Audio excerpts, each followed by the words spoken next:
अगर 2028 में Democrats power में आते हैं अमेरिका में, तो इलॉन मस्क की ये नेटवर्थ एकदम से आधे से भी कम हो जाएगी। बहुत से लोग इन अरबपतियों को वर्शिप करते हैं ये सोचकर कि इन्होंने अपनी दौलत अपनी मेहनत से कमाई है, ये बड़े हार्ड वर्किंग है, इन्हें इंस्पिरेशन के तौर पर देखते हैं। लेकिन ज्यादातर केसेस में दोस्तों सच्चाई ये है कि इनकी दौलत के पीछे करप्शन, फ्रॉड और पॉलिटिकल कनेक्शंस इन्वॉल्व होते हैं, जिसका नुकसान आम जनता को होता है, आप लोगों को होता है। यूनाइटेड नेशंस के वर्ल्ड फूड प्रोग्राम के मुताबिक 2030 तक वर्ल्ड हंगर मिटाने के लिए सिर्फ $40 बिलियन पर ईयर चाहिए। मतलब इलॉन मस्क की नेटवर्थ के 5वें हिस्से से वर्ल्ड हंगर खत्म की जा सकती है।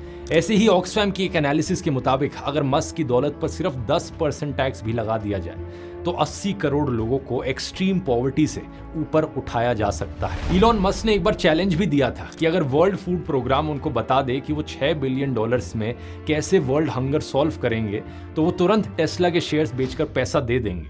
और इसके जवाब में वर्ल्ड फूड प्रोग्राम के डायरेक्टर डेविड बीसली ने पूरा रोड मैप भी बताया कि कैसे $6.6 बिलियन से 4.2 करोड़ लोगों को भूखमरी से बचाया जा सकता है। लेकिन इसके बाद इलॉन मस्क ने कोई जवाब तक नहीं दिया, पैसा देना तो दूर की बात है। इतिहास में अगर 2028 में डेमोक्रेट्स पावर में आते हैं अमेरिका में, तो इलॉन मस्क की ये नेटवर्थ एकदम से आधे से भी कम हो जाएगी। बहुत से लोग इन अरबपतियों को वर्शिप करते हैं ये सोचकर कि इन्होंने अपनी दौलत अपनी मेहनत से कमाई है, ये बड़े हार्ड वर्किंग है, इन्हें इंस्पिरेशन के तौर पर देखते हैं।